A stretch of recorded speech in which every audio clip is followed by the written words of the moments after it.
رحم اللہ من قرأ الفاتحہ۔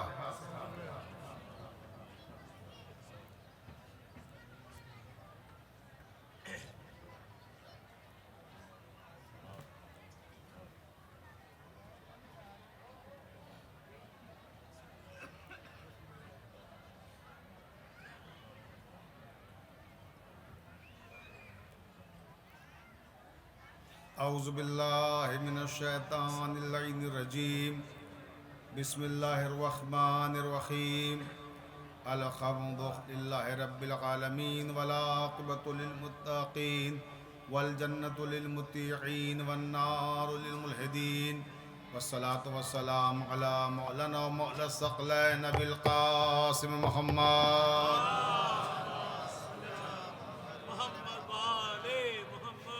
وآلہ الطیبین الطاہرین المعصومین المظلومین ولعنۃ اللہ علی اعدائہم اجمعین من یومنا ھذا الی قیام یوم الدین، اما بعد، قال رسول اللہ صلی اللہ علیہ وآلہ وسلم حسین منی وانا من الحسین، بلند ترین صلوات ارشاد۔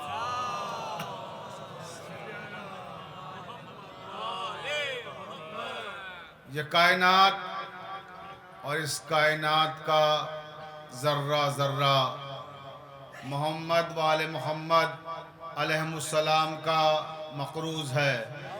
اب اگر آپ کے لوح ضمیر پر آل محمد علیہ السلام کے احسانات میں سے کسی معمولی سے احسان کا کوئی معمولی سا نقش مرتسم ہے تو اتنی بلند صلوات پڑھیں جتنے آپ کے ذہنوں میں آل محمد بلند ہو سکتے ہیں۔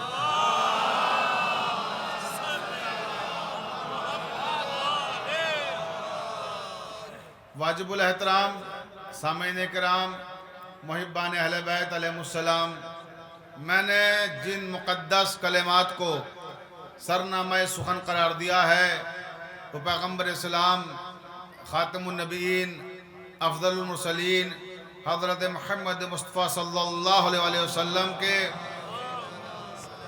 بڑے معروف ترین کلمات ہیں، جس میں آپ نے ارشاد فرمایا کہ حسین منی وانا من الحسین، حسین مجھ سے ہے اور میں حسین سے ہوں۔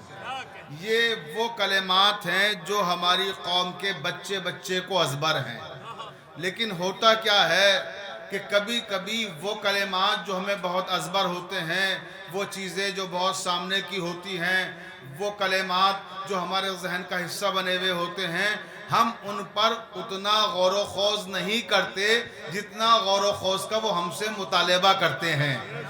تو ایسے ہی یہ حدیث ہے کہ جو بڑی مشہور حدیث ہے، مگر اس پر اتنا غور و خوض نہیں کیا جتنا غوض و خور کا یہ ہم سے مطالبہ کرتی ہے۔ اس میں معنی کا ایک جہان ہے جو پوشیدہ ہے، مفاہیم کے سمندر ہیں جو موجزن ہیں، لیکن اس کے باوجود کچھ حضرات ایسے مل جائیں گے جو اس پر بھی آبجیکشن کرتے ہوئے نظر آئیں گے، اعتراض کرتے ہوئے نظر آئیں گے کہ صاحب اس میں یہ متفقہ حدیث ہے، یہ بات تو صحیح ہے، مگر اس کے باوجود اس میں ایک بات ہماری سمجھ میں نہیں آتی۔ بھئی کیا نہیں سمجھ میں آتا؟ تو پیغمبر اسلام نے فرمایا کہ حسین منی، حسین مجھ سے ہے، تو یہ بات تو سمجھ میں آتی ہے کہ ہر چھوٹا اپنے بڑے کے ذریعے سے متعارف ہوتا ہے، مگر یہ کیا فرما دیا پیغمبر نے، وانا من الحسین، اور میں حسین سے ہوں۔ تو یہ کیسے ممکن ہے کہ حسین نواسے ہیں، وہ نانا ہیں، نواسے سے نانا کیسے ہو سکتے ہیں؟ تو عزیزان محترم، یہاں رشتوں میں نہ ڈھونڈو چیزوں کو، یہ نانا اور نواسے کا معاملہ نہیں ہے، یہ رسالت اور امامت کا مسئلہ ہے۔ صلوات پڑھ دے محمد وآل محمد پر۔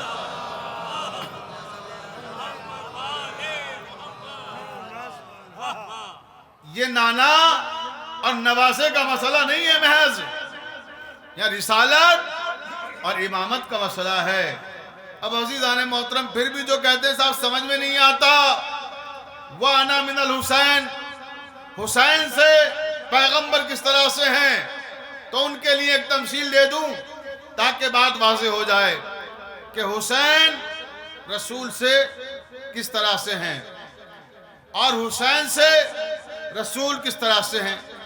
دنیا کے کسی بھی ادب کا، لٹریچر کا جب آپ مطالعہ کیجئے گا، جتنے بھی بڑے بڑے قلمکار اور فنکار اس زمانے میں گزرے ہیں اور جو ماضی میں گزرے ہیں یا جو مستقبل میں آنے والے ہیں، آپ دیکھیے گا ہمیشہ وہی تخلیق کار زندہ رہتے ہیں کہ جن کی تخالیق شاہکار ہوتی ہے، جو کچھ ایسا چھوڑ کے جاتے ہیں کہ جو ان کے فن کی شناخت بن جاتا ہے۔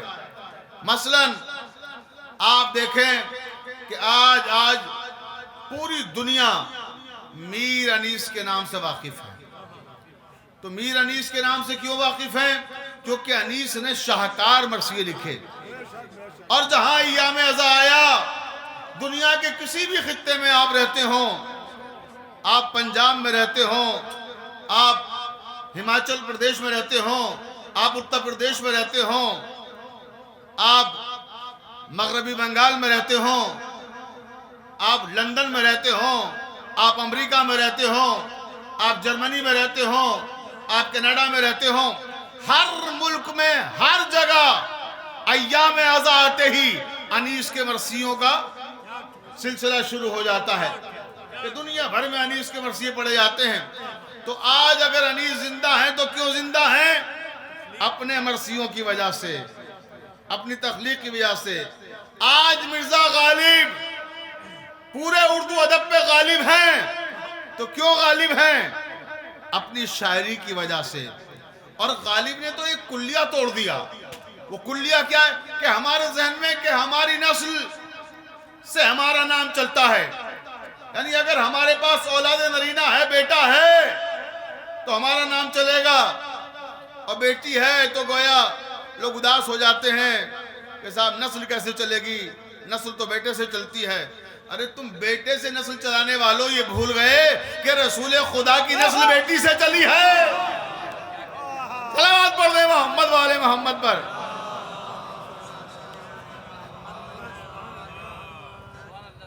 خاتم النبیین کی نسل بیٹی سے چلی ہے۔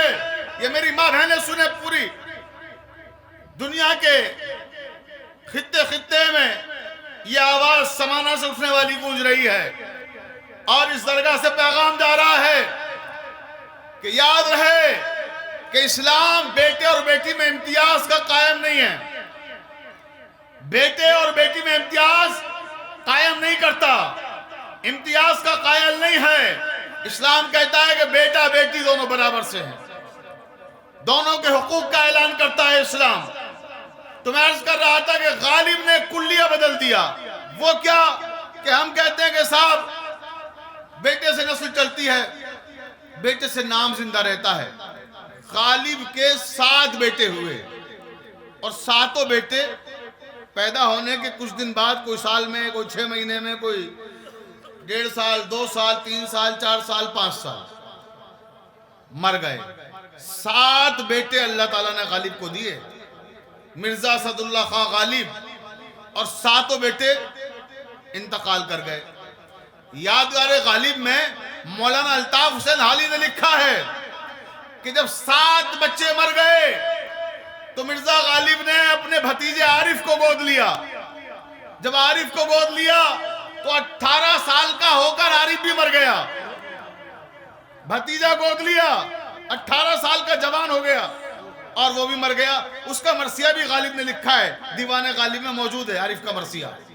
عارف بھی مر گیا، تو 7 بیٹے ہوئے، مر گئے۔ بھتیجا گود لیا، مر گیا۔ سب مر گئے مگر غالب زندہ ہے۔ توجہ چاہتا ہوں، دیکھیں آپ، غالب زندہ ہے۔ کیوں؟ نسل سے نہیں، اولاد سے نہیں، علم سے، فن سے، شاعری سے۔ دنیا فنا ہو جاتی ہے مگر علم باقی رہتا ہے۔ فنکار مر جاتا ہے، فن زندہ رہتا ہے۔ تو عزیزان محترم، غالب کے 7 بچے ہوئے، بھتیجا لیا، سب مر گئے مگر غالب زندہ ہیں۔ شیخ محمد ابراہیم ذوق نے کہا تھا کہ اولاد سے تو بس یہی دو پشت چار پشت، رہتا قلم سے نام قیامت تلک ہے ذوق۔ یہ ہے قلم کی طاقت کہ قلم انسان کو ہمیشہ زندہ رکھتا ہے۔ اب آپ دیکھیں عربی میں امراء القیس کتنا بڑا شاعر ہے، برسوں ہو گئے مگر آج بھی زندہ ہے۔ فردوسی شاہنامہ اسلام کا لکھنے والا، شاہنامہ ایسا لکھا کہ آج دنیا کی ہر زبان میں ترجمہ ہو رہا ہے۔ تو فردوسی آج شاہنامے کی وجہ سے زندہ ہے۔ شیکسپیئر آج کیوں زندہ ہے؟ اپنی ڈراموں کی وجہ سے زندہ ہے۔ ملٹن کیوں زندہ ہے؟ اپنی شاعری کی وجہ سے زندہ ہے۔ پنڈت دیا شنکر نسیم کیوں زندہ ہے؟ اپنی مثنوی کی وجہ سے زندہ ہے۔ مرزا محمد ہادی رسوا کیوں زندہ ہیں؟ اپنے نوبل امراء جاندا کی وجہ سے زندہ ہیں۔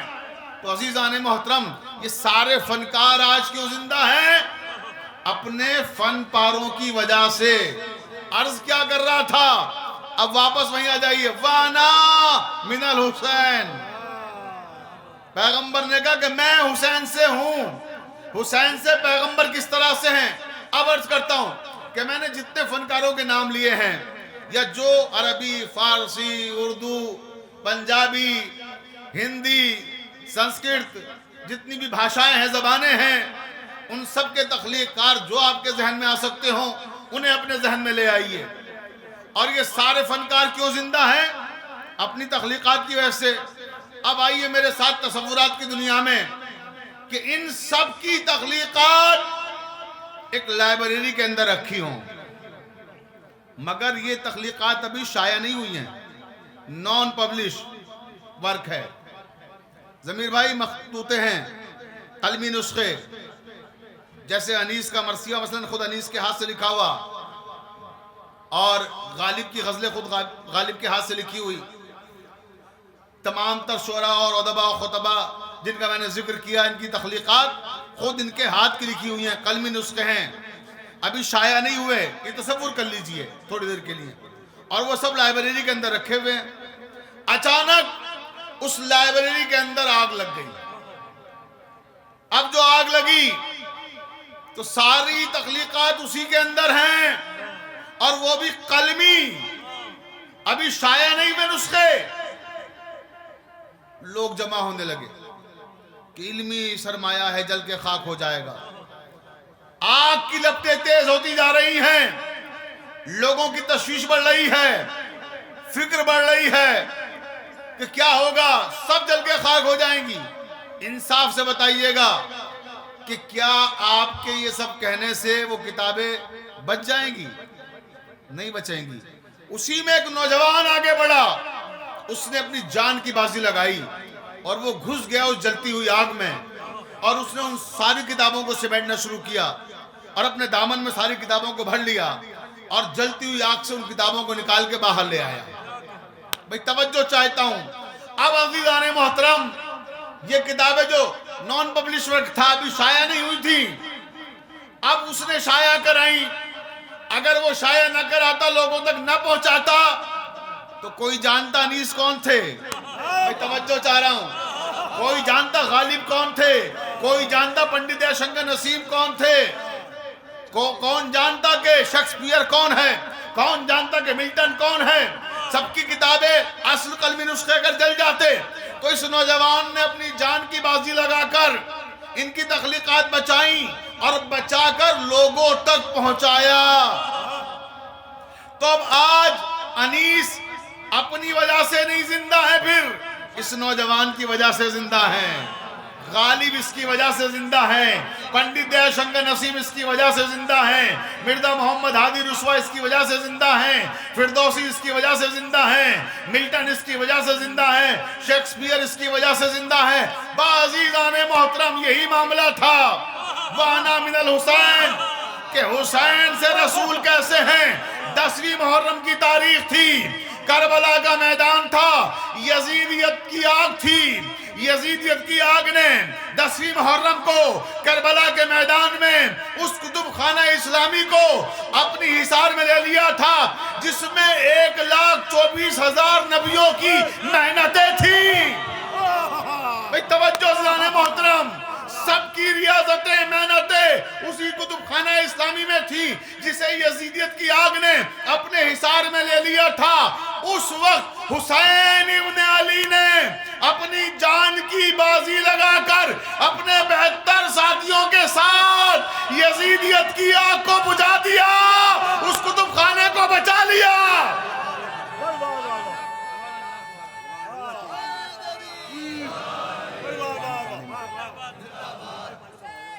مل کے پوری طاقت سے نعرہ لگائیں.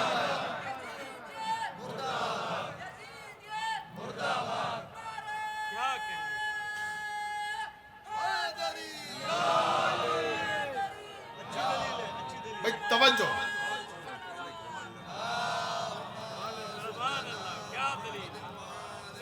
تو عزیزان محترم, حسین ابن علی نے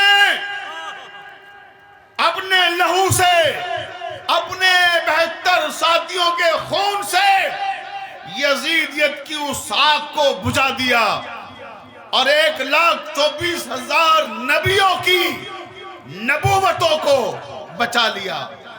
تو اب خالی رسول ہی حسین سے نہیں ہے, توجہ, اب فقط مصطفیٰ ہی حسین سے نہیں ہیں, آدم بھی میرے حسین سے ہیں, نوح بھی میرے حسین سے ہیں, عیسیٰ بھی میرے حسین سے ہیں, موسیٰ بھی میرے حسین سے ہیں. 1,24,000 نبوتیں میرے حسین سے ہیں. حسین آپ نے رکھا بھرم رسالت کا, حسین آپ نے رکھا بھرم رسالت کا, جہاں میں مثل نہیں آپ کی عبادت کا, ہوا ہے ایسا اثر آپ کی شہادت کا, اب تک اب نہ اٹھے گا سوال بیعت کا. چراغ دین محمد جلا گئے ہیں حسین, یزیدیت کو جہاں سے مٹا گئے ہیں حسین. کبھی تو نوح کی کشتی کے ناخدا ہیں حسین, دل رسول ہیں, اسلام کی بقا ہے حسین, یزیدیت کے لیے موت کی سزا ہے حسین, وقار سجدہ پیغمبر خدا ہیں حسین. حسین کیا ہیں یہ ہم جیسا کوئی کیا جانے, حسین کو تو نبی جانے یا خدا جانے. صلوات پڑھ دے محمد والے محمد کا.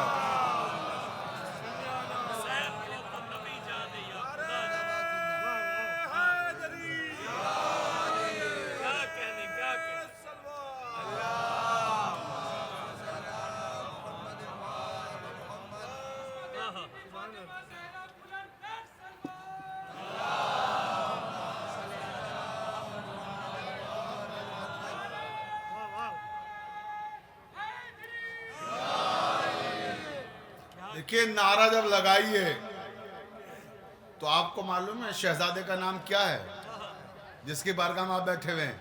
علی ولی. توجہ ہے نا. تو علی ولی کی بارگاہ سے نعرہ اٹھے اور مولا علی کی بارگاہ تک جائے.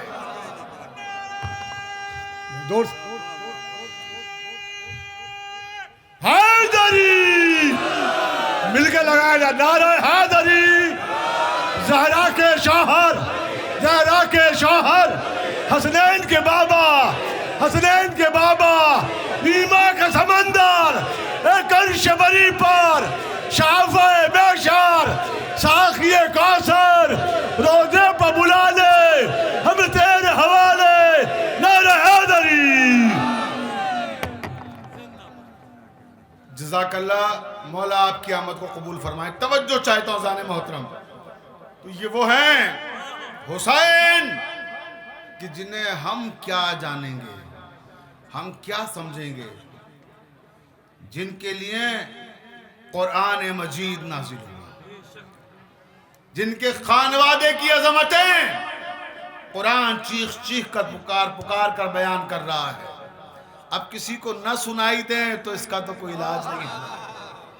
لوگ تو دیکھ کر بھی قائل نہیں ہوتے تو اس کا کیا کیا جائے. عزیزان محترم, دیکھ کر قائل ہونے پہ مجھے یاد آیا کہ بات امام حسین کی چل رہی ہے تو آپ نے بہت بار فطرس کا واقعہ سنا ہوگا کہ صاحب فطرس کو شفا ملی. لیکن آج زمانہ کے اس تاریخی اجتماع سے خطاب کرتے ہوئے میں چاہتا ہوں کہ پوری دنیا تک میسج جائے کہ اس واقعے کے پیچھے منشاء الہی کیا تھی, رضا الہی کیا تھی.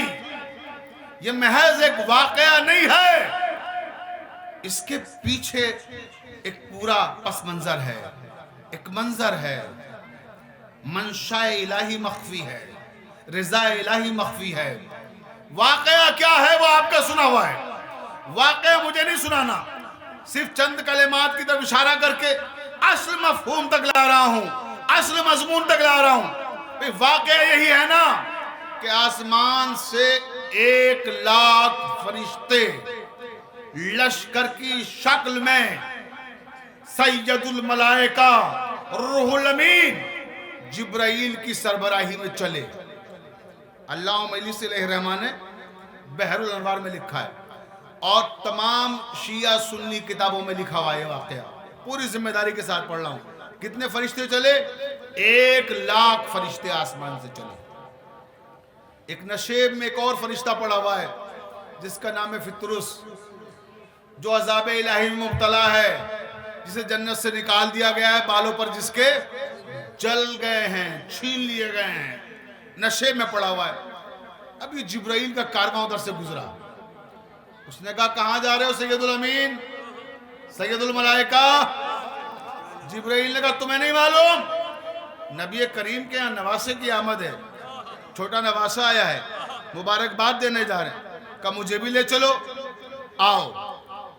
لے کر پیغمبر اسلام کی خدمت میں آ گئے۔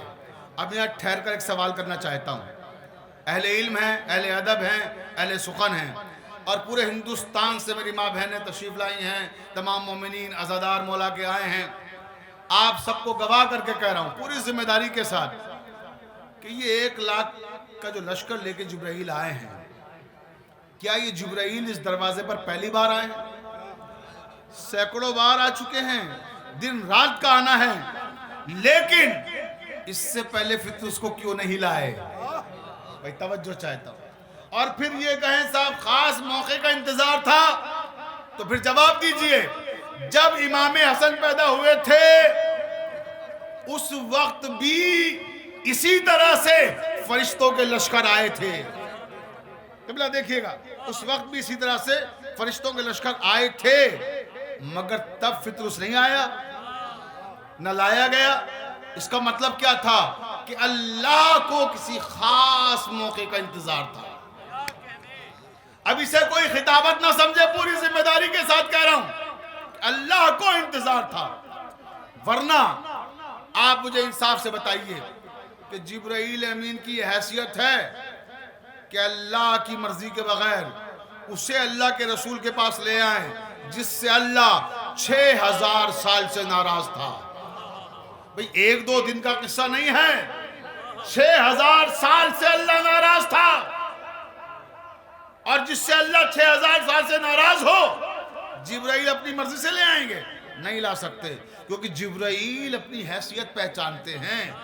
یہ وہ فرشتہ ہے کہ جو شب معراج یاد ہے نا کہ جب اللہ کے رسول نے کہا ہو آگے آؤ، کہ نہیں یا رسول اللہ اس سے آگے آئیں گے تو بالوں پر جل جائیں گے۔ توجہ ہے نا، تو نہیں گئے آگے، اپنی حیثیت پہچانتے۔ تو پھر آج کیسے اللہ کی مرضی کے بغیر فطرس کو یہاں لے آئے؟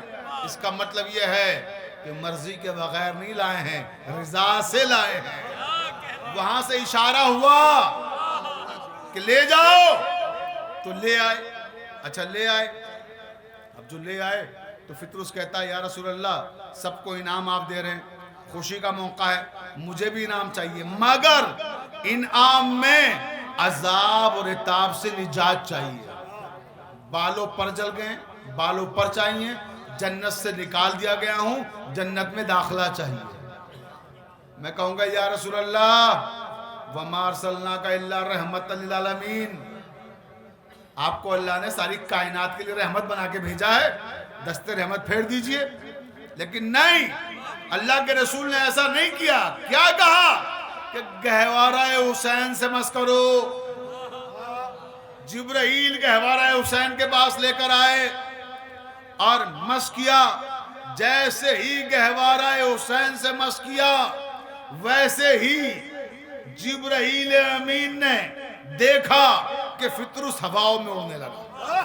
میں توجہ چاہتا ہوں، دیکھیے گا، میں کہوں گا یا رسول اللہ گہوارے سے مس کرنے کا حکم کیوں دے رہے ہیں؟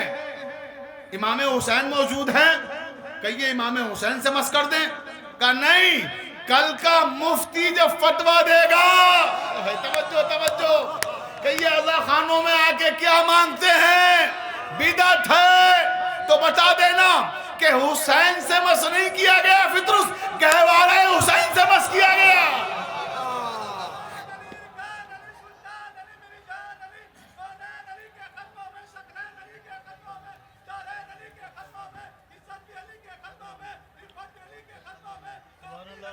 سبحان اللہ، جیو جیو،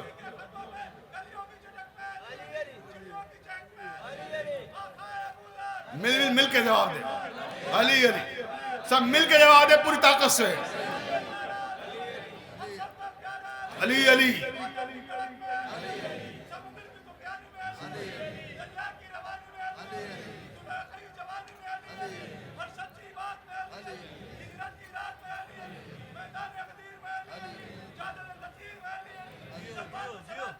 زندہ باد، جیو جیو،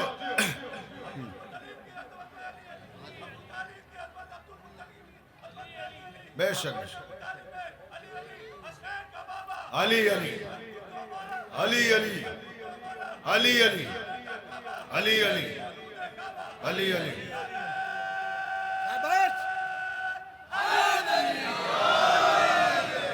زندہ باد، جیو،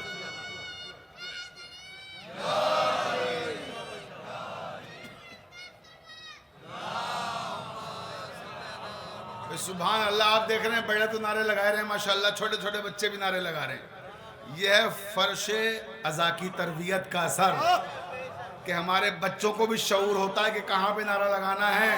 قبلہ دیکھیے گا، یہ رزم و بزم کی باتیں ہیں، اس کو ہم سمجھتے ہیں۔ ضمیر بھائی دیکھیے گا، رزم و بزم کی باتیں ہیں، اس کو ہم سمجھتے ہیں۔ یہ رزم و بزم کی باتیں ہیں، اس کو ہم سمجھتے ہیں۔ کہاں نعت نبی پڑھیے، کہاں نعت علی پڑھیے۔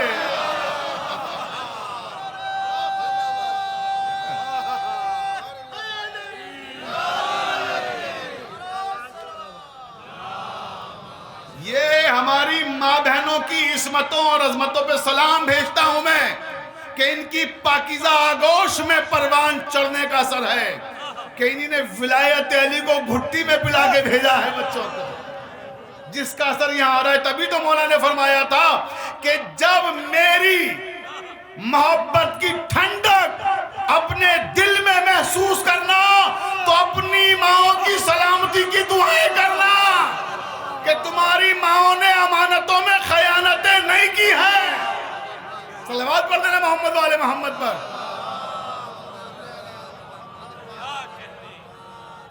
امانتوں میں خیانتیں نہیں کی ہیں۔ مجھے علامہ محسن نقوی شہید یاد آ گئے۔ اب جاگ کے سنیے گا آخری آدمی تک، میری ماں بہنیں سنے جہاں جہاں تک آواز آ رہی ہے، اور اپنے تمام مہمانوں کی جو ہندوستان کے مختلف علاقوں سے آئے ہیں خصوصی توجہ چاہتا ہوں۔ بات امانتوں میں خیانت کرنے کی آ گئی، علامہ محسن نقوی شہید یاد آ گئے۔ فرماتے ہیں کہ او حیدر کرار کے بدبخت عدو سن، علی ولی کی بارگاہ سے مولا علی کی بارگاہ تک آپ کا نعرہ جانا چاہیے۔ اس کے بعد او حیدر کرار کے بدبخت عدو سن، فرصت ہو تو خود پر بھی کبھی سوچ لیا کر۔ او حیدر کرار کے بدبخت عدو سن، فرصت ہو تو خود پر بھی کبھی سوچ لیا کر، ہے بغض علی خامی خلقت کی علامت۔ اب چوتھا مصرع سنبھالیے گا، او حیدر کرار کے بدبخت عدو سن، فرصت ہو تو خود پر بھی کبھی سوچ لیا کر، ہے بغض علی خامی خلقت کی علامت، ہم سے نہ علاج ماں کی خیانت کا گلہ کر۔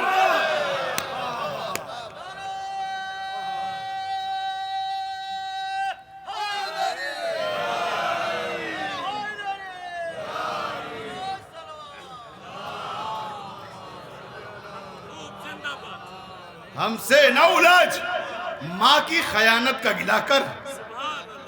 عزیزان محترم واپس آتے اپنے موضوع کی طرف۔ عطا بھائی دیکھیے گا، توجہ چاہ رہا ہوں آپ کی خصوصی توجہ۔ فطرس بالوں پر لے کر آسمان پر اڑنے لگا، یہیں تک پہنچا تھا نا۔ جب آسمان پر اڑنے لگا تو پھر کہتا ہے وہی پرانا نعرہ، مم مثلی مم مثلی، کون ہے میرے جیسا، کون ہے میرے جیسا؟ فطرس تجھے کیا ہو گیا ہے؟ ارے اسی نعرے کے بلند کرنے پر آسمان پر تمہارے بالوں پر چھین لیے گئے تھے، تمہیں جنت سے نکال دیا گیا تھا کہ تکبر کر رہے ہو، غرور کر رہے ہو، اور پھر وہی نعرہ بلند کرتے ہوئے، اور جس نعرے کو بلند کرتے ہوئے نکالے گئے تھے اسی نعرے کو بلند کرتے ہوئے جنت میں داخل ہونا چاہتے ہو؟ کہ خبردار، تمہیں نہیں معلوم پہلے جہاں سے ملا تھا وہاں سے دے کے چیزیں لے لی جاتی ہیں، مگر اب جس بارگاہ سے ملا ہے یہاں دے کر واپس نہیں لیا جاتا۔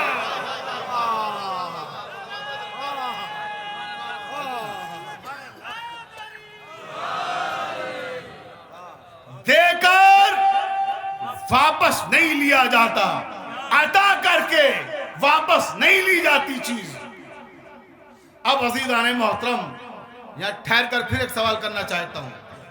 اب مجھے انصاف سے بتائیے کہ اس کو بالوں پر بھی مل گئے، جنت میں داخل بھی ہو گیا، تمام شیعہ سنی کتابوں میں لکھا ہوا ہے۔ پوری ذمہ داری کے ساتھ عرض کر رہا ہوں، علماء کرام یہاں موجود ہیں، دہلی کے امام جمعہ ہمارے قبلہ موجود ہیں، اور مالیار کوٹلہ کے امام جمعہ قبلہ ہمارے موجود ہیں، اور تمام افاضل علماء شعراء کرام یہاں پہ موجود ہیں۔ سب کی موجودگی میں اور چتوڑا عزاداری کے توسط سے، اور ہمارے سینکڑوں چینل یہاں پہ موجود ہیں جن کے توسط سے یہ بات پوری دنیا تک پہنچے گی انشاءاللہ۔ اپنے تمام سننے والوں کی جہاں جہاں تک میری آواز جاری توجہ چاہتا ہوں، مجھے انصاف سے بتائیے، دست ادب جوڑ کر یہ سوال کر رہا ہوں کہ مجھے یہ بتاؤ، فطرس سے اللہ ناراض تھا یا حسین؟ توجہ توجہ، فطرس سے 6000 سال سے اللہ ناراض تھا یا حسین؟ تو جواب مل رہا ہے، دیکھیں سامعین کرے، اللہ ناراض تھا۔ تو جب اللہ ناراض تھا تو یا رسول اللہ اسے اللہ کے پاس بھیجیے نا، مولا کے پاس کیوں بھیج رہے ہیں؟ حسین کے پاس کیوں بھیج رہے ہیں؟ توجہ، حدیث میں آیا الانسان مرکب من الخطاء والنسیان، کہ انسان غلطیوں اور خطاؤں کا مجسمہ ہے، پیکر ہے، انسان سے غلطیاں ہونا ہی ہونا ہے۔ تو یہ کیوں بھیجا گیا ہے یہاں؟ آپ سنیے نتیجہ۔ میں نے کہا تھا نا، ہر واقعے کے پیچھے کوئی نہ کوئی مقصد ہے، کوئی نہ کوئی میسج ہے، پیغام ہے۔ تو فطرس کے واقعے کے پیچھے کا میسج کیا تھا، پیغام کیا تھا، بین السطور میں چھپا ہوا مفہوم کیا ہے؟ اب وہاں تک اپنے سننے والوں کو بچانا چاہتا ہوں۔ کیوں بھیجا یہاں پر؟ کیوں آیا در حسین پر؟ بہت توجہ زانے محترم، اس لیے آیا، ناراض تھا اللہ۔ اور حدیث میں کیا آیا کہ انسان کی فطرت ہے گناہ کرنا، خطائیں کرنا، لغزشیں کرنا، یہ انسان کے نیچر کا حصہ ہے، فطرت کا حصہ ہے، بچ نہیں سکتا وہ۔ اور کائنات میں کوئی انسان ایسا نہیں جس سے گناہ نہ ہوا ہو، جس سے غلطی نہ ہوئی ہو، جس سے خطا نہ ہوئی ہو۔ کوئی آدمی ایسا نہیں ہے جس سے خطا نہ ہوئی ہو۔ ارے آدمی کیا، جب آدم نکال دیے گئے جنت سے، توجہ ہے نا، ترک اولا تو وہاں بھی ہو گیا تھا نا، تو کوئی بچا ہوا نہیں ہے، سب سے غلطیاں ہوتی ہیں۔ تو اللہ نے اب میسج دیا کہ دیکھو تم ہو انسان، اور انسان کی سرشت میں نے رکھ دیا ہے، اس کے خمیر میں شامل کر دیا ہے کہ وہ غلطی کرے گا۔ تو اگر تم سے غلطی ہو جائے، تم سے گناہ ہو جائے، اب جاگ کے سنیے گا، بہت قیمتی نتیجہ ہے جو اس وقت آپ کی سماعتوں میں نظر کر رہا ہوں، کہ اگر تم سے غلطی ہو جائے، خطا ہو جائے، اور تم اپنے گناہوں کی معافی چاہتے ہو، تم ہمیں راضی کرنا چاہتے ہو، تو ہماری رضا کا دروازہ دیکھ لو۔ ہم فطرس سے ناراض ہوئے تھے تو راضی جب ہوئے جب در حسین پہ آ گیا۔ صلوات پڑھ دے محمد والے محمد پر۔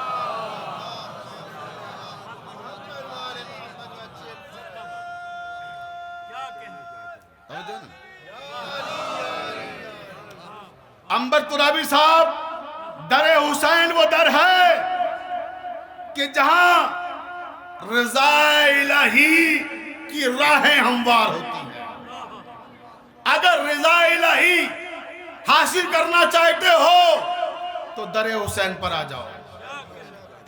فطرس در حسین پہ بھیجا گیا، ناراض اللہ تھا 6000 سال سے، مگر راضی تب ہوا جب در حسین پہ آ گیا۔ فطروس حسین کے شفا خانے کا پہلا مریض ہے۔ توجہ چاہتا ہوں دیکھیں آپ، ابھی تو حسین پیدا ہوئے ہیں، پیدا ہوئے تو شفا بانٹ رہے ہیں، شہید ہوئے کربلا کی خاک میں دفن ہو گئے تو وہ خاک خاک کے شفا بن گئی۔ کیا عظمت ہے حسین ابن علی کی، اللہ اکبر۔ آپ دیکھیں، اور یہ فطروس کوئی معمولی فرشتہ نہیں ہے۔ یہ بھی عرض کر دوں کہ یہ کون ہے، میرے تمام سننے والے سنیں کہ فطروس کوئی عام فرشتہ نہیں ہے۔ فطروس کون ہے جانیں، نوجوانوں کے لیے عرض کر رہا ہوں، بزرگ تو مجھ سے بہتر جانتے ہیں۔ فطروس وہ ہے جو جبرائیل امین کے بعد ملائکہ میں دوسرے درجے کا فرشتہ ہے۔ توجہ، 1,00,000 فرشتوں کا سردار ہے جبرائیل، 75,000 فرشتوں کا سردار تھا فطروس۔ توجہ، اور یہ فطروس وہ ہے کہ آپ نے قرآن مجید میں جگہ جگہ حضرت نوح کا تذکرہ پڑھا ہوگا۔ حضرت نوح 2,500 سال اللہ نے جنہیں عمر دی، 900 سال تک جنہیں نے دین کی تبلیغ کی، اور 35,000 سال تک جن کے جانے کے بعد بھی ان کی شریعت نافذ رہی، وہ ہے نوح۔ توجہ، یعنی 35,000 سال تک جتنے نبی آئے، اللہ نے کہا تمہیں کوئی صحیفہ نہیں دوں گا، صحیفہ نوح پہ عمل کرو۔ یہ ہے نوح۔ توجہ چاہتا ہوں، اور اس نوح نے بددعا کی، سیلاب آیا، سب غرق ہو گئے سوائے ان لوگوں کے جو کشتی نجات میں آ گئے۔ توجہ چاہتا ہوں آخری آدمی تک، جو کشتی نجات میں آ گئے وہ بچ گئے، باقی سب فنا ہو گئے۔ تو نوح جیسے صابر نبی نے بددعا کیوں کی؟ 900 سال تک پتھر کھائے۔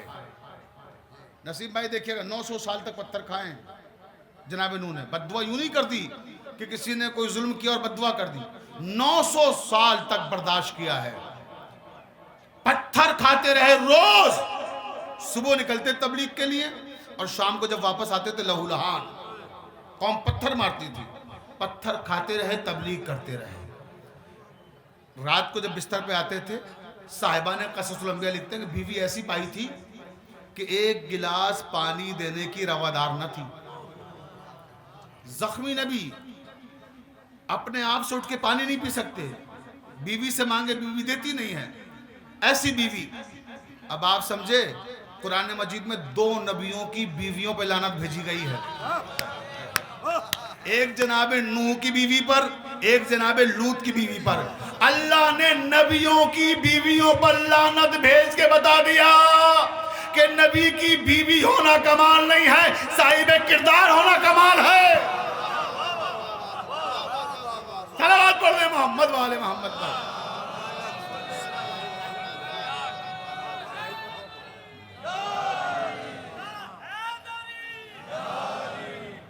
نصیب بھائی ایک فرمائش کر رہے ہیں، میں انشاءاللہ اس پر بھی روشنی ڈالوں گا، توجہ چاہتا ہوں، بہت توجہ۔ آپ نے دیکھا کہ نبیوں کی بیویوں پہ بھی لعنت کیا اللہ نے، کیوں؟ کیونکہ صاحب کردار ہونا کمال ہے۔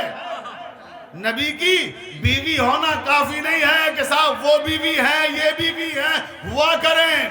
اگر صاحب کردار نہیں ہے تو لعنت کی حقدار ہیں، چاہے اس نبی کی بیوی ہو چاہے اس نبی کی بیوی ہو، کسی کی بیوی ہو، اگر صاحب کردار نہیں ہے تو لعنت، کوئی رعایت نہیں ہے۔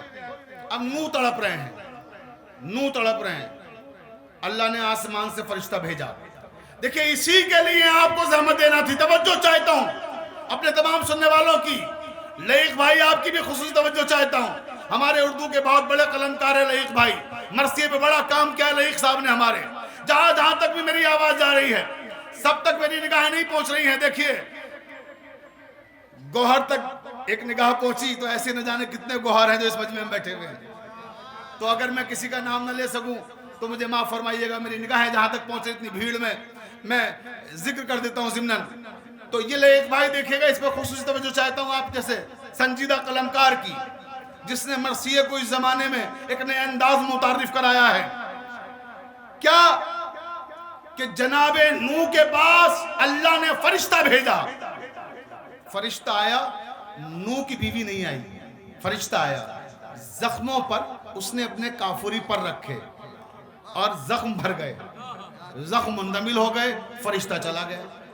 توجہ رہے, یہ ایک دن تک نہیں ہوا, 900 سال تک ہوتا رہا. قبلہ دیکھیے, پوری ذمہ داری کے ساتھ عرض کر رہا ہوں, ایک دن نہیں 900 سال تک فرشتہ آتا رہا, نوح کے زخمی بدن کو اپنے کافوری پروں سے شفا دیتا رہا 900 سال تک. صاحبان قصص الانبیاء نے لکھا ہے کہ وہ فرشتہ فطرس تھا. توجہ توجہ, اب جملہ سنیے گا اور سنبھالیے گا, آپ کی معتبر سماعتوں کے حوالے کر رہا ہوں کہ فطرس نے 900 سال تک جناب نوح کو شفا دی تھی. جو نبیوں میں شفا بانٹتے ہیں, جو نبیوں میں شفا بانٹتے ہیں, جب وہ محتاج شفا ہو تو در حسین پہ آتے ہیں. صلوات پڑھیں محمد والے محمد پر.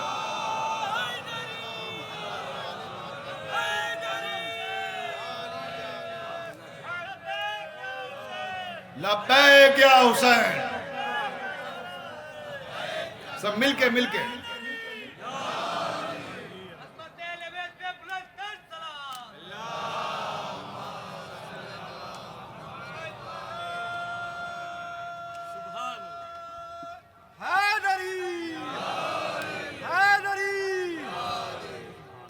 ابھی میرے ایک نوجوان بھائی نے نعرہ لگایا, لبیک یا زہرا.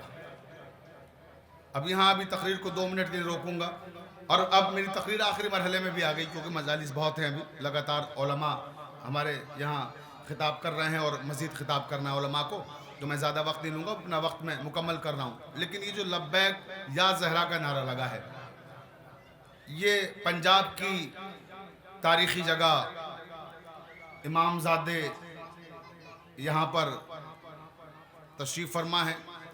وہ یہاں بنفس نفیس آرام فرما رہے ہیں. ان کی دادی کا مسئلہ ہے, ان کی جدہ کا مسئلہ ہے, اس لیے میں ضروری سمجھتا ہوں کہ یہاں سے یہ پیغام بھی جانا چاہیے کہ ہم آج کی اس مجلس میں, سمانہ کی سالانہ مجالس میں احتجاج کر رہے ہیں سعودی عرب کی حکومت کے خلاف, کہ جنہی نے جناب سیدہ سلام اللہ علیہا کے مزار کو منہدم کیا تھا اور آج تک کی حکومت اسے اسی صورت میں رکھے ہوئے ہے. تو ہم جناب سیدہ کے قاتلوں پہ جیسے لعنت کرتے ہیں, ویسے ہی ان کی قبر کو منہدم کرنے والوں پر بھی لعنت کرتے ہیں. اور اب میں یہاں سے نعرہ لگاؤں گا, اور اس نعرے میں میری ماں بہنیں بھی, جہاں تک بھی میری آواز جا رہی ہے, میری ماں بہنیں بھی شامل ہوں گی, اور میرے بچے بھی قوم کے چھوٹے چھوٹے شامل ہوں گے, اور یہ تمام چینل والے میرے دوست, میرے احباب, یہ اپنے کیمرے میں آج کے اس تاریخی منظر کو قید کریں گے اور دنیا تک پہنچائیں گے کہ سمانہ کی سرزمین پر شیعہ نے علی نے کوئی احتجاج کیا تھا, کہ جس احتجاج کی آوازیں سعودی حکومت کے ایوانوں کو ہلا دیں گی, وہ احتجاج آج سمانہ سے ہم کر رہے ہیں. میں کہوں گا کہ جنت البقی یعنی البقی آپ کہیں گے تعمیر کرو تعمیر کرو. پوری طاقت سے ہمارے تمام لوگ یہاں پر موجود, ہندو بھائی بھی, سکھ بھائی بھی, سنی بھی, شیعہ بھی, سب اس نعرے میں شامل ہو جائیں گے. البقی.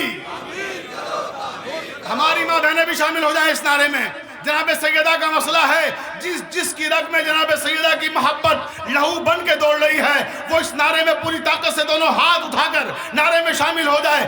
البقی. نہیں ابھی نہیں, فلک شگاف نعرے لگائیے. البقی. البقی.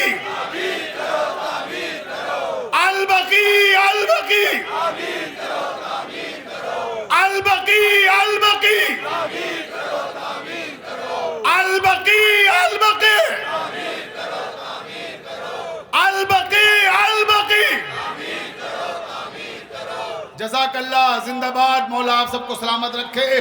جناب سیدہ آپ کو اس کا بہترین اجر عنایت فرمائیں. اور میں امام زمانہ کو گواہ کر کے دعا کرتا ہوں کہ اے امام زمانہ عجل اللہ تعالیٰ فرجہ شریف ہماری ان بے چین اور بے قرار آنکھوں کو جناب سیدہ کے تعمیر ہوتے ہوئے مزار کو دیکھنے کا موقع نصیب فرمائیے کہ ہم اپنی آنکھوں سے جناب سیدہ کے مزار کو تعمیر ہوتا ہوا دیکھیں اور ہم ان کی زیارت کے لیے بھی جائیں. اور اسی کے ساتھ بس اب میں گفتگو اپنی تمام کر رہا ہوں، لیکن ایک میسیج دینا چاہتا ہوں. جس بارگاہ سے ہم یہاں پر یہ پیغام دے رہے ہیں وہ بارگاہ کتنی عظیم ہے. یہ معلوم ہے نا آپ کو شہزادہ کون ہے؟ یہ شہزادہ ہمارے 8ویں امام حضرت امام علی رضا علیہ السلام کے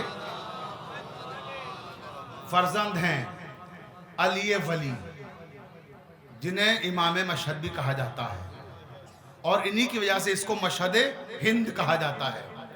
لیکن یہ جو مشہد ہند ہے اس کی تاریخ معلوم ہے کیا ہے آپ کو؟ یہ 9ویں صدی ہجری میں جب مامون رشید ملعون نے امام رضا علیہ السلام کو زہر دے کے شہید کر دیا تھا اور ان کی اولاد پہ ظلم کیے، ستم کیے. ابھی مصائب نہیں پڑھنا ہوں، 2 منٹ اور اس کے بعد بس مصائب کہ جو ظلم کیے تھے اور قتل و غارت گری کا سلسلہ شروع کیا تھا خلیفہ بنی عباس نے. تو یہ امام کے بیٹے اس طرف آ گئے تھے، ہندوستان کی طرف.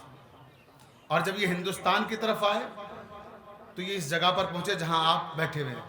یہ اس وقت جنگل تھا، بیابان تھا، یہاں پر کوئی آبادی نہیں تھی دور دور تک، یہ صرف جنگل تھا. تو یہاں اپنی اولاد کے ساتھ وہ آ کے ٹھہرتے ہیں. اور اس وقت کے یہاں کے حاکم وقت کو پتہ لگا کہ کوئی آیا ہے اور اپنی فیملی کے ساتھ آیا ہے. تو اس نے معلوم کہ بھئی کون لوگ ہیں کیا ہیں. تو پتہ لگا کہ ایران سے ایک فیملی آئی ہے اور وہ حکومت کے لیے کوئی خطرہ نہیں ہے. ان کا ٹھیک ہے، ان کو یہاں رہنے دو. تو پٹیالہ یہاں سے تھوڑے فاصلے پر ہے. تو یہ یہاں پر جنگل تھا تو اس کو امام زادے نے بسایا. شمالی ہند میں پہلی مسلم آبادی ہے یہ جہاں آپ بیٹھے ہوئے ہیں، سمانا. اور اس کا نام سمانا کیوں رکھا گیا معلوم ہے آپ کو؟ امام رضا کی زوجہ کا نام تھا سمانا خاتون. تو انہی نے یعنی امام رضا کے جو بیٹے تھے علی ولی، انہی نے اپنی ماں کے نام پر اس جگہ کا نام سمانا رکھا. یہ سمانا خاتون کے نام پر ہے یہ جگہ جہاں آپ بیٹھے ہوئے ہیں، سمانا. تو یہ ہے اس کی تاریخ. اور اس کے بعد پھر کیا ہوا کہ امام زادے نے یہ زمینیں خریدنا شروع کر دی. ہم اس نسل سے ہیں کہ ہم غیر کی زمین پہ قدم نہیں رکھتے. امام حسین نے مقتل بھی پہلے خریدا تھا، بعد میں وہاں روزہ تعمیر ہوا. تو علی ولی نے، امام رضا کے شہزادے نے اس زمین کو خریدا. پھر یہاں مسلم آبادی ہے بسی. آزادی سے پہلے 1947 سے پہلے تک یہ سیدوں کی بہت اہم بستی تھی. میرے دوست پاکستان میں بڑے اچھے قلمکار ہیں، علامہ ارتضیٰ عباس نقوی. وہ نقوی سادات یہیں سے گئے ہیں، وہ پیدا پاکستان میں ہوئے. انہوں نے مجھے ایک بار فون کیا کہ شفیق صاحب انڈیا میں ایک جگہ سمانا ہے، کیا آپ اس کے بارے میں جانتے ہیں؟ ہم نے کہا جانتے ہیں، کیا ہوا؟ کہا ہم وہیں کے رہنے والے ہیں، ہمیں نہیں معلوم کہ کہاں ہیں کیا ہے، لیکن ہم نے سنا ہے ہمارے دادا اور ہمارے والد بتاتے تھے کہ ہم لوگ سمانا سے آئے تھے.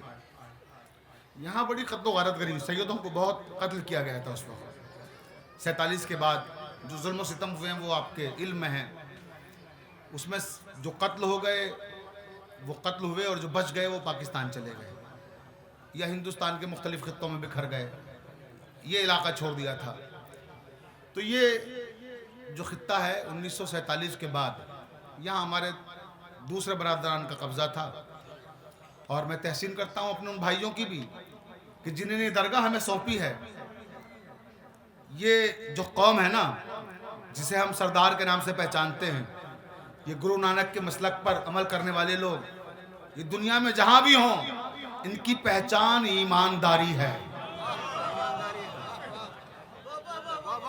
یقین جانیے میں کینیڈا میں مجالس خطاب کرتا ہوں، برسوں سے جا رہا ہوں، 2019 سے ایکسٹرا پڑھ رہا ہوں میں وہاں پر. تو یہ تو منی پنجاب ہے کناڈا، بہت سردار ہیں وہاں پر. ایئرپورٹ پہ جیسے اترتا ہوں سب سے پہلی ملاقات سردار سے ہوتی ہے، اور آخر تک سلسلہ جس ریسٹورنٹ میں کھانا کھانے جائیے وہاں سردار، جس پارک میں جائیے وہاں سردار، دکان پہ جائیے وہاں سردار، بازار میں جائیے وہاں سردار، ہر جگہ ماشاءاللہ سردار پائے جاتے ہیں. لیکن یہ جہاں بھی پائے جاتے ہیں ان کی پہچان دو وجوہات سے ہے.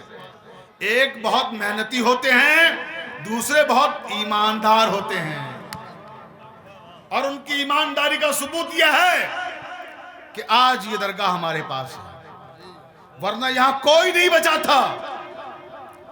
یہ ان کے دسترس میں تھی، لیکن اس کے باوجود آج ہمارے پاس ہے.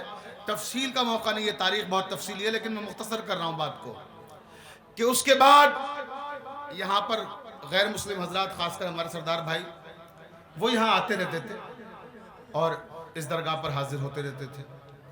لیکن بہت لمبا وقفہ تھا، اور وہ 58 سال کے بعد 2005 میں یہاں پہلی بار کچھ شیعہ حضرات آئے. اور جب وہ یہاں آئے، درگاہ کا پتہ لگا. میں مختصر کر رہا ہوں، تاریخ بڑی تفصیلی ہے، میں نے عرض کیا. اور تفصیل اگر جاننا ہو تو پروفیسر ناشر نقوی صاحب کی کتاب پڑھ لیجئے گا، انہی نے اس پر پوری کتاب لکھی ہے. اور وہ اس وفد میں بھی شامل تھے جو یہاں آئے تھے پتہ لگانے والوں میں. اور یہاں جو پہلی مجلس پڑھی تھی 58 سال کے بعد، جب یہاں پہلی مجلس ہوئی تھی، وہ مجلس پڑھی تھی آفتاب شریعت مولانا سید قلب جواد صاحب قبلہ نے. وہ یہاں تشریف لائے تھے اور انہوں نے وہ مجلس پڑھی تھی یہاں پر. اور اس کے بعد پھر 61 سال کے بعد سن 2008 میں، اسی کے پہلو میں تھوڑے فاصلے پر مسجد ہے، اس مسجد میں پہلی اذان 61 سال کے بعد اور پہلی جماعت پڑھائی تھی علامہ حسن ظفر نقوی صاحب قبلہ نے. وہ پاکستان سے تشریف لائے تھے یہاں پر، اور وہ پہلی نماز اور پہلی جماعت یہاں پر آزادی کے بعد ہوئی تھی. تو اس طرح سے ایک پورا سلسلہ ہے. اور میں بھی یہاں آیا تھا اس وقت کہ جب پہلا سال تھا یہاں پر 2005 میں، جب جلوس نکلا تھا. میری آنکھیں آج بھی نم ہو جاتی منظر دیکھ کر کہ ہمارے سردار بھائیوں نے کس طرح سے مولا کے عزاداروں کا ویلکم کیا تھا. اپنے دروازوں پہ کھڑے ہوئے تھے، پانی کے گلاس لیے، ایک ایک کو بالٹی لیے ہوئے، ڈونگے لیے ہوئے پانی پلا رہے تھے. اور کس محبت سے سردار بھائیوں نے ہمارا یہاں پر خیر مقدم کیا تھا، میں وہ لفظوں میں بیان نہیں کر سکتا. وہ جذبہ کہ وہ بھی روتے تھے اور ہم بھی روتے تھے. سب کی آنکھیں نم تھی. اور آنکھیں نم کیوں نہ ہو؟ کیونکہ دو محبتیں تھیں جو سمندر کی طرح دلوں میں موجزن تھی. اور اس کے بعد پھر یہ سلسلہ الحمدللہ آج 20ویں سال میں شامل ہو گیا ہے، داخل ہو گیا ہے. اب 20 سال ہو گئے لگاتار مجالس منعقد ہوتے ہوئے. اور مولا سلامت رکھے ہمارے ان بھائیوں کو جو یہاں کی انتظامیہ کمیٹی ہے، جس میں زیغم عباس صاحب ایڈوکیٹ ہیں ہمارے، علی حیدر جون صاحب ہیں، شبیر بھائی ہیں، میسم بھائی ہیں، اور بہت سارے لوگ ہیں. اب میں کس کس کا ذکر کروں یہاں پر؟ پوری کمیٹی کے لیے میں دعا گو ہوں کہ اللہ تعالیٰ ان کی توفیقات میں اضافہ فرمائے کہ جس طرح سے انہی نے اس مزار کی حفاظت کی ہے اور اس کی تعمیرات میں اضافہ کیا ہے. میں آج اس مزار پر 20 سال کے بعد حاضر ہوا ہوں. 2005 میں آیا تھا اور 2025 اب چل رہا ہے. ضمیر بھائی پورے 20 سال کے بعد ماشاءاللہ سے دیکھ رہا ہوں کہ بڑی رونقیں ہیں اور بڑا کام یہاں تعمیری ہوا ہے. اور اس تعمیری کام کے لیے میں ایک نظیر پیش کرنا چاہتا ہوں. سید محمد عباس عابدی میرے بھائی نوگاواں سادات سے تشریف لائے ہیں. یہ جوگی پورے کے سیکرٹری بنے. 40 لاکھ روپے انہوں نے درگاہ پر اپنی جیب خاص سے خرچ کی. ہم چاہتے ہیں ہماری ایسی امام بارگاہوں اور ایسی درگاہوں کے متولی وہ لوگ بنیں جو خرچ کریں، درگاہوں سے خرچہ نہ اٹھائیں. وہ درگاہوں کو اپنے خرچے اٹھانے کا مرکز نہ بنائیں. ہمارے عزیز ترین دوست علامہ حبیب حیدر صاحب کو تشریف لا رہے ہیں. نعرہ صلوات سے ان کا خیر مقدم کریں. تشریف لائیں.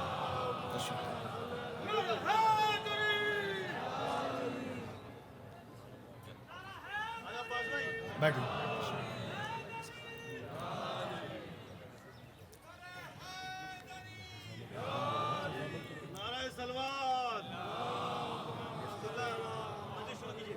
تشریف رکھیں آپ حضرات، صلوات پڑھ دیں محمد والے محمد پر.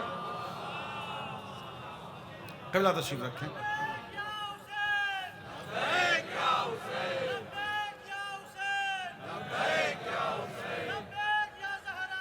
لبیک یا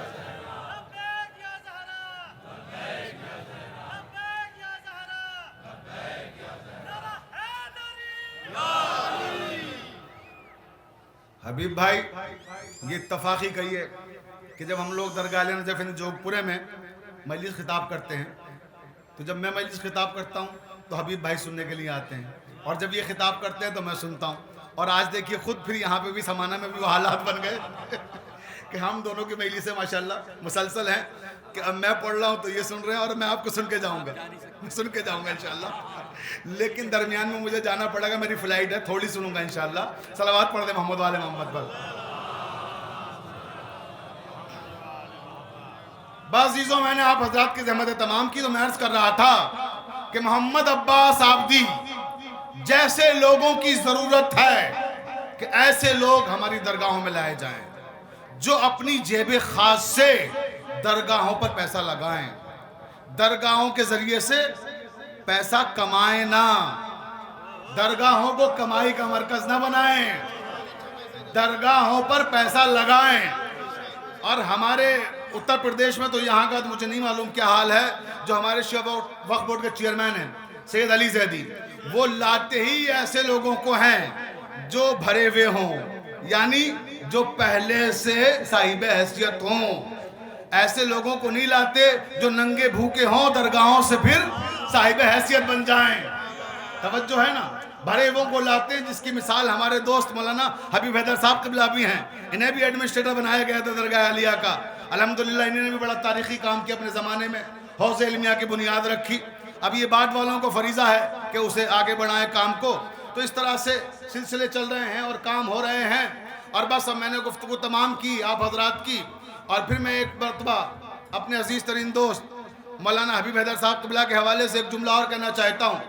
یہ جملہ کہے بغیر آگے نہیں بڑھ سکتا، میری مجبوری ہے. بچپن کے دوست بھی ہم لوگ، اس کے علاوہ ان کے جو والد تھے وہ میرے استاد تھے، میسم عصر علامہ سید فیروز حیدر صاحب قبلہ، اللہ تعالیٰ ان کے درجات کو بلند فرمائے. ہندوستان کے نہیں بر صغیر کے عظیم ترین خطیب تھے، اور آج پوری دنیا میں ان کی تقریریں جس طرح سے سنی جا رہی ہیں شاید اس وقت بھی نہیں سنی گئیں جب وہ خطاب کر رہے تھے. وجہ کیا تھی؟ میں اندلیب گلشن نا آفریدہ ہوں. فیروز صاحب اپنے زمانے سے 100 سال آگے کی بات کرتے تھے، جیسے غالب نے کیا نا، تبھی تو کہا اس نے کہ میں اندلیب گلشن نا آفریدہ ہوں، یعنی جو جس زمانے میں پیدا ہوا ہوں وہ زمانہ مجھے پہچانتا ہی نہیں ہے. ایسے ہی آج دیکھیے مولانا فیروز حیدر صاحب قبلہ کی تقریروں میں جو جملے ہیں، جو میسج ہے، جو پیغام ہے، یعنی ان کے زمانے سے 100 سال آگے کی باتیں وہ کرتے ہیں. اور ایسے لوگوں کو انگلش میں کہتے ہیں جینیس لوگ، اردو میں کہتے ہیں نابغہ روزگار، جو صدیوں میں پیدا ہوتے ہیں. تو یہ ہماری بدقسمتی ہے کہ ہم ایسے لوگوں کو بھلا دیتے ہیں. ورنہ آج فیروز صاحب کے نام پر ادارے قائم ہونے چاہیے، بڑے بڑے یونیورسٹیاں قائم ہونی چاہیے تھی، کالج قائم ہونے چاہیے تھے، اتنے بڑے اسکالر تھے وہ ہمارے. لیکن ہم ایک فیروز صاحب کیا نہ جانے کتنوں کو بھلا بیٹھے ہیں. تو ضرورت ہے کہ اپنے ماضی کے سرمایہ کو یاد رکھیں، انہیں فراموش نہ کریں. نسیم بھائی اللہ تعالیٰ ان کو بھی لمبی عمر دے، یہ جوگ پورے میں بھی نظامت کرتے ہیں اور آگرے میں بھی نظامت کرتے ہیں، سمانہ میں بھی نظامت کر رہے ہیں ماشاءاللہ. ہندوستان میں جتنے مرکز ہیں ناظم امت لیجیے، حبیب صاحب نے ان کو خطاب دے دیا. صلوات پڑھ دیں محمد والے محمد پر.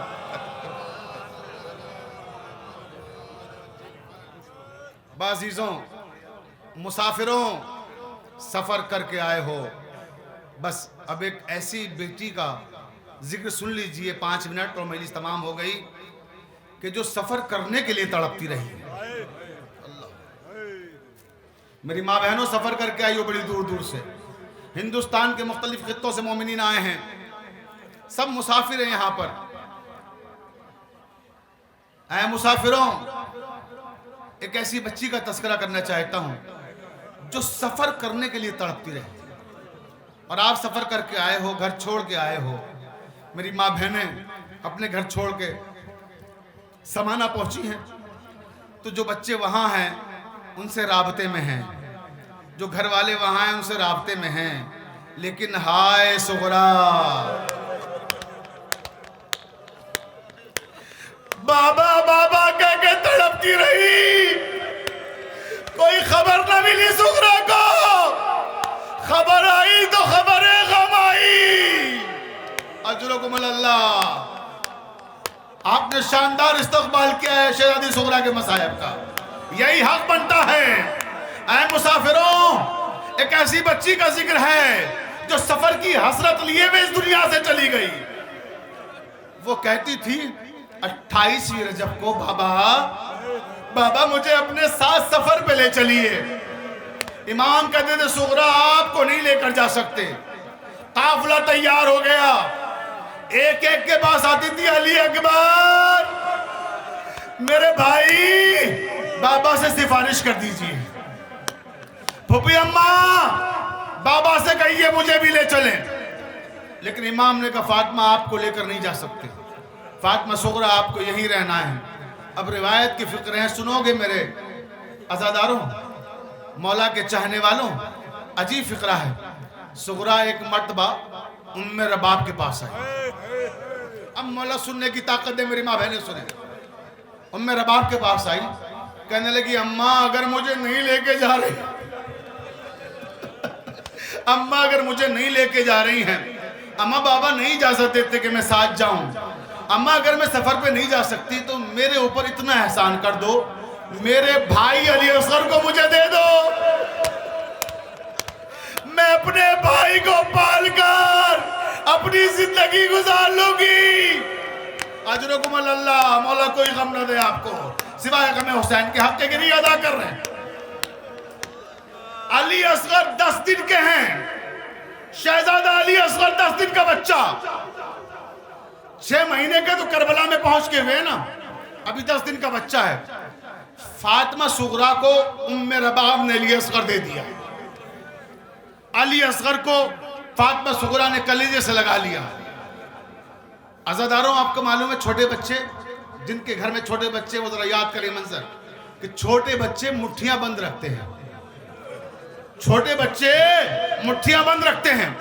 علی اصغر جب فاطمہ صغرا کی آغوش میں آئے تو اللہ جانے کیسے فاطمہ صغرا کے کرتے کی آستین علی اصغر کی مٹھی میں بند ہو گئی، جیسے اصغر کہہ رہے ہوں بہن سب چلے جائیں گے، میں آپ کو چھوڑ کر نہیں جاؤں گا۔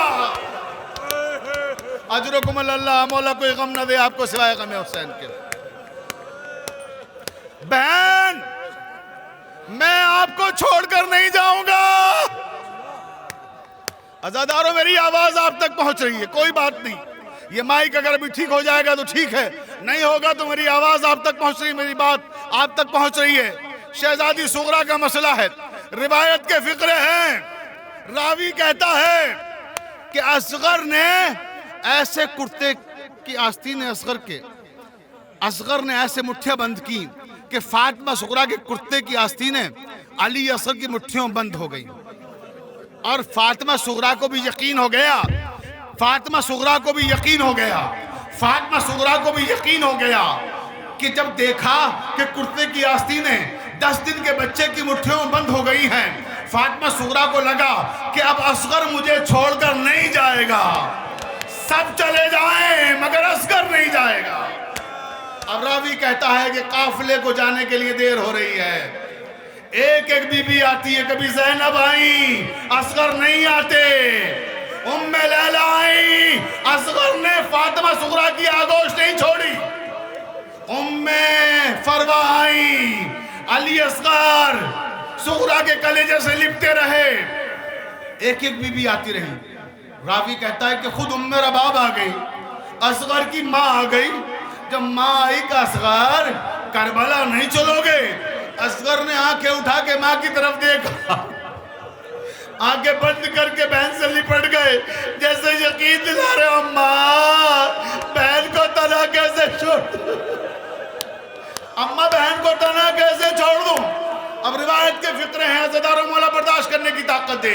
امام حسین آگے بڑھے، حسین آئے، نہ جانے کیا علی اصغر کے کان میں کہا، اصغر نے بہن کو چھوڑ دیا، بابا کی آگوش میں آ گئے، سگڑا تڑپ گئی، ہائے میرا اصغر۔ رونے میں حجاب نہ کرو، شرم نہ کرو، نہ جانے کس کے پہلو میں شہزادی زینب بیٹھی ہوں، نہ جانے کس کے پہلو میں جناب سیدہ بیٹھی ہوں، اور اے میرے بھائیوں نہ جانے آپ کے کس کے پہلو میں سید سجاد بیٹھے ہوں، کس کے پہلو میں وقت کا امام عصر بیٹھے ہوں۔ ویسے پرسا دیجئے کہ آج سمانہ کی در و دیوار سے اٹھنے والے گریے کی آوازیں کربلا تک پہنچیں۔ راوی کہتا ہے اجرکم اللہ، راوی کہتا ہے کہ اللہ جانے کیا کہا حسین نے، لیکن میرا دل کہتا ہے کہ امام نے کہا ہوگا اصغر اگر تم کربلا نہیں جاؤ گے تو حجت خدا کے پوتے ہو، ارے میری بے گناہی کا ثبوت کون پیش کرے گا؟ اصغر اگر تم کربلا نہیں جاؤ گے تو حرملا کا تیر کون کھائے گا میرے بیٹے؟ روایت کے فکر ہے کہ کربلا آ گیا قافلہ۔ عزادارو بس ایک منظر اور مجلس تمام ہو گئی۔ اب یہ منظر ہے عصر عاشور کا۔ حسین 71 لاشیں اٹھا چکے، 72ویں قبر کھود رہے ہیں حسین۔ ایک چھوٹا سا لاشا ہے، اسے دفن کرنے کے لیے حسین قبر کھود رہے ہیں۔ 6 مہینے کا بچہ ہے۔ میری ماں بہنوں، اللہ تمہاری گودی آباد رکھے، تمہارے بچے علی اصغر کے صدقے میں سلامت رہیں۔ یہ جملہ سن لینا، قبر کھود لی امام نے، کسی کے رونے کی آواز آ رہی تھی، کبھی دائیں دیکھتے ہیں کبھی بائیں دیکھتے ہیں، کوئی نظر نہیں آتا مگر رونے کی آواز آ رہی ہے۔ امام قبر کی جانب دیکھتے ہیں، ذوالفقار کہہ رہی تھی آقا مجھے کیا پتا تھا خیبر فتح کرنے کے بعد علی اصغر کی قبر بھی کھودنا پڑا۔ قبر علی اصغر تیار ہو گئی، حسین نے علی اصغر قبر میں لٹا دیا۔ علی اصغر قبر میں لیٹے ہیں۔ اب میری ماں بہنیں سنیں، جن کے چھوٹے چھوٹے بچے سنیں، مولا کسی کو یہ منظر نہ دکھائے۔ 63 سال کا بوڑھا باپ ہے، 6 مہینے کا بچہ ہے، بچہ قبر میں لیٹا ہے، باپ قبر کے اوپر بیٹھا ہوا اپنے دونوں ہاتھوں میں مٹی لیے ہوئے، یہ سوچ رہا ہے کہ اس مٹی کو کس طرح سے علی اصغر کے چہرے پر ڈالوں۔ عزادارو سن لیا آپ نے، پھول سا چہرہ کربلا کی ریگے گار، مولا نے آنکھیں بند کی، یا علی بنات قبر علی اصغر میں مٹی ڈال، لاش علی اصغر میں مٹی ڈالتے جاتے ہیں۔ انا للہ و انا الیہ راجعون۔ اجرکم اللہ، قبر تیار ہو گئی، بوڑھا باپ، 6 مہینے کے بچے کی قبر۔ بیٹا دستور ہے کہ قبر پر پانی چھڑکا جاتا ہے، علی اصغر تمہارا باپ اتنا مجبور ہے کہ جو پلانے کے لیے پانی نہ لا سکا وہ قبر پہ کہاں سے چھڑکنے کے لیے پانی لائے۔ یہ کہہ کر حسین اتنا روئے علی اصغر کی قبر پر کہ قبر علی اصغر نم ہونے لگی۔ روتے روتے جو سر اٹھا کے دیکھا تو سامنے سے ایک مسافر چلا آیا۔ ایک مسافر ہے جو کربلا کے میدان میں امام حسین کی طرف بڑھ رہا ہے۔ اے مسافران حسینی سنو، ایک مسافر ہے، بس گفتگو تمام ہو گئی۔ وہ کربلا میں آ گیا، امام نے سر اٹھا کے دیکھا کہ کوئی مسافر ہے جو چلا آ رہا ہے۔ دیکھا کبھی خیموں کی طرف دیکھتا ہے، کبھی امام کی طرف دیکھتا ہے، تو امام نے پوچھا سانس لے لو، بہت رو گے بھی آپ، بس آخری کلمات میری تمام ہو رہی ہے۔ مسافر تم خیموں کی طرف کیا دیکھ رہے ہو؟ کون ہو تم؟ کہاں سے آئے ہو؟ کہ میں مدینے سے آئے۔ مسافر آئے مدینہ، سمجھ گئے نا عزیزدارو؟ ایک ایسی مسافرہ جو سفر نہ کر سکی، اس کا قاصد تھا یہ. اس نے کہا کہ میں مدینے سے آیا ہوں، صغرا کا قاصد ہوں. سن لیا عزیزدارو آپ نے؟ میں صغرا کا قاصد ہوں اور مجھے امام حسین سے ملنا ہے. کیا تم میری مدد کر سکتے ہو؟ کیا مجھے بتا سکتے ہو کہ حسین کہاں ہے کربلا کے اس میدان میں؟ میر علی صلی اللہ مقامہ نے کہا یہ تو نہ کہہ سکے کہ شہ مشرقین ہو، یہ تو نہ کہہ سکے کہ شہ مشرقین ہو. مولا نے سر جھکا کے کہا میں حسین ہوں. اجرکم اللہ، اجرکم اللہ. مولا نے سر جھکا کے کہا میں حسین ہوں. اے قاصد تم جسے تلاش کر رہے ہو وہ حسین میں ہوں. کہا آقا مجھے آپ کی بیٹی نے بھیجا ہے. بس آخری جملے مولا سننے کی طاقت دے آپ کو، مجلس تمام ہو گئی. یہ تحفہ دیا ہے آپ کی بیٹی نے آپ کے لیے. امام نے وہ تحفہ لیا، اسے کھولا، کیا دیکھا کہ 6 مہینے کے بچے کا کرتا ہے. میری ماں بہنیں سنے، جب گھر جاتی ہے نا پلٹ کے بچے کہتے ہیں والدین سے کیا تحفہ لائے ہمارے لیے؟ ارے صغرا نے تحفہ بھیجا ہے کربلا. حسین نے دیکھا 6 مہینے کے بچے کا کرتا تھا اور ایک خط تھا. کرتے کو لیا ہاتھ میں، خط کو پڑھنے لگے. لکھا تھا بابا میرا آپ پر سلام ہو. بابا آپ نے وعدہ کیا تھا کہ مجھے لینے کے لیے کسی کو بھیجیں گے. بابا کوئی نہیں آیا. بابا اکبر نے کہا تھا میں آؤں گا، اکبر بھی نہیں آیا. بابا کوئی نہیں آیا. میرا اصغر اب تو 6 مہینے کا بابا میرا اصغر اب تو 6 مہینے کا ہو گیا ہوگا. یہ کرتا اصغر کے لیے بھیج رہی ہوں. بابا اصغر کو پہنا دیجئے گا اور کہہ دیجئے گا ارے تمہاری اس بہن نے بھیجا ہے جو سفر کی تمنا لیے ہوئے مدینے میں تڑپ رہی ہے. اجرکم اللہ. بس آخری جملہ، مجلس تمام ہو گئی. جو مدینے میں تڑپ رہی ہے. امام نے کرتا لیا، علی اصغر کی قبر پر رکھ دیا. قبر علی اصغر میں ارتعاش پیدا ہوا، قبر لرزنے لگی. ہائے صغرا، ہائے صغرا. بہن اصغر تمہارا انتظار کرتے کرتے حرملہ کا تیر کھا کر شہید ہو گیا.